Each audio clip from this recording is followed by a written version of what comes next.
en temas relacionados con la seguridad. Ya la semana anterior tuvimos la oportunidad de irle dando datos y detalles de qué hacer en caso de una posible extorsión telefónica. Este tipo de delito pues es muy recurrente en nuestro país, y bueno, para que usted tome conciencia de que todos somos posibles víctimas de este delito que se presenta, de extorsión telefónica. Yo le agradezco la presencia en el estudio a la suboficial de la Policía Federal, Juliana Sarmiento. Juliana, muchísimas gracias por estar acá, suboficial. Gracias, y bueno, platicar con usted. Ya en la semana anterior teníamos detalles de cómo prevenir el asunto de la extorsión telefónica. Recuérdale un poco al auditorio, nada más para entrar en el tema, porque a lo mejor alguien no nos escuchó, qué es la extorsión telefónica y cómo debemos prevenirla.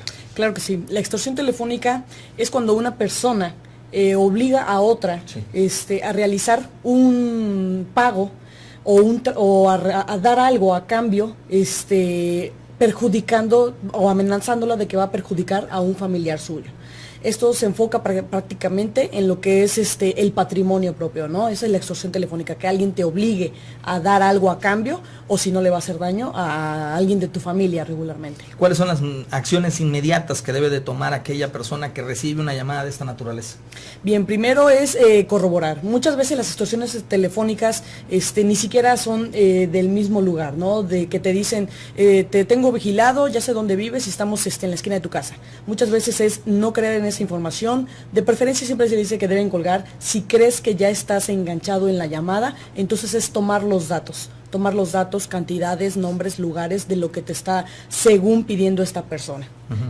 A ver, también muchos de estos delitos, muchos de estas llamadas de extorsión, normalmente en su mayoría, casi el 95% de las mismas resultan ser verdaderamente falsas. ¿De dónde, cómo saber y de inmediato a quién reportarle este tipo de incidentes? Bueno, de inmediato se debe reportar a los números de seguridad. Por ejemplo, Policía Federal tiene el 088 y también está el 911, ¿no? El 911. A esos números es a donde se debe de reportar de manera inmediata. Ahora bien, también se les pide que cuelguen, si es importante. ¿Para qué? Para que muchas veces, como son falsas precisamente, ya no te vuelven a marcar, ya no te vuelven a insistir, ya menos te insisten cuando obviamente se trata de una extorsión real.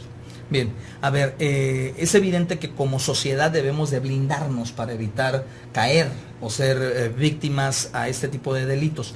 ¿Qué debe de hacer la familia, vamos a hablar, el núcleo, la familia nuclear, como medida de contención, de protección para atender este tipo de asuntos? No estamos exentos de que a cualquiera le puedan llamar a cualquier hora y hacerle este tipo de acciones, ¿no? Entonces, ¿qué podría hacer la familia para poderse poner de acuerdo como una especie de así como hay protocolos en temas de protección civil, cómo hacer un protocolo de seguridad para evitar ser víctimas de extorsión? Bien, dentro de la familia se pueden crear claves, es decir, palabras, nombres, colores, tal vez la misma mascota. Sí. Es decir, papá, mamá, si recibes una llamada y crees que soy yo, o sea, pídeme el color favorito o pídeme el nombre de la mascota, o una palabra clave de entre la familia. Como tú dices, hablar con la familia precisamente, crear ese protocolo, que bien lo dijiste, muy bien, y decirles, a ver, vamos a poner esa palabra para todos nosotros cuando recibamos una llamada de ese tipo. Sí, siempre. Y corroborar, obviamente, ¿no? Corroborar. No alterarse. Siempre se les dice mantener la calma. Yo sé que es difícil en esos momentos mantener la calma, sin embargo, pensar en esa palabra de calma, de tranquilidad. ¿Para qué? Para poder ser razonables. Claro. Cuando se está ante un evento, vamos a decir así, que en realidad sí cae dentro del tema de una posible extorsión, de inmediato, ¿qué es lo que se debe también de hacer? Colgar y reportarlo a la autoridad para buscar el auxilio de las fuerzas de seguridad. Claro. Bien, hay dos cosas aquí. Como comentas, colgar y reportarlo, sí, en efecto. Ahora bien, la otra es, como te decía también, si ya te enganchaste a la llamada, entonces, y te dicen, ¿cuánto tienes? No dar ninguna cantidad, no decir alguna cantidad que tú tengas en tu propiedad, no dar información financiera y sobre todo colgar y desconectar el teléfono un par de horas en lo que tú reportas, en lo que tú pides asistencia de la Autoridad de Seguridad Pública, en lo que tú pides asistencia al 088 de Policía Federal, tú pides la asistencia y ya entonces vuelves a retomar la línea, precisamente. Es importante nada más para concluir con estos datos, sobre todo para estarle haciendo hincapié a los radioescuchas, a los televidentes, de que el 95% de las llamadas de extorsión resultan ser falsas. ¿Cómo tener la seguridad de... Son rastreables todas las llamadas, ¿verdad? Sí, todas las llamadas. Y son identificables, saben de dónde nos están llamando y todo esto, ¿verdad? Así es, hay un sinfín de números, Claro. hay un sinfín de números, ¿no? Hay millones de números telefónicos, sin embargo es importante que se reporten y si es de manera reincidente, reportarlo.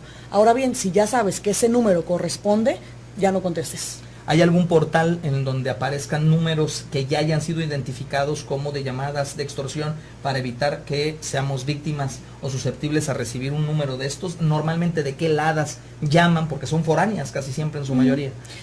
¿Hay alguna serie de números de claves ladas que sean recurrentes en donde estén Los llamando? más reincidentes. Bueno, realmente no tengo un sitio oficial que comentarte, sin embargo sí puedo decirte que nos podemos apoyar en los buscadores, en poner el número y en decir, hay páginas como saber quién te llama, quién te habló, números de denuncia, por ejemplo, de quejas precisamente, claro. Y regularmente sí la mayoría de las ladas vienen de los estados del centro norte, ¿no? La mayor parte, no es una cifra oficial, no es un dato oficial, porque se tienen de todos lados realmente, pero cualquier persona puede tener el número de cualquier otro estado y no estar en él. Perfecto, pues ahí tiene usted estas recomendaciones. Reúnase en familia, platique sobre este tema que es la extorsión telefónica. Creen un protocolo entre familia, ahí está la recomendación de la suboficial Juliana Sarmiento de la Policía Federal, para que creen una especie de clave o protocolo de seguir en caso de recibir una llamada de esto, cómo actuar, y bueno, por supuesto siempre en calma, en serenidad, y la recomendación, colgar de inmediato y reportarlo a los números de emergencia. Es correcto. Gracias, Juliana. En contacto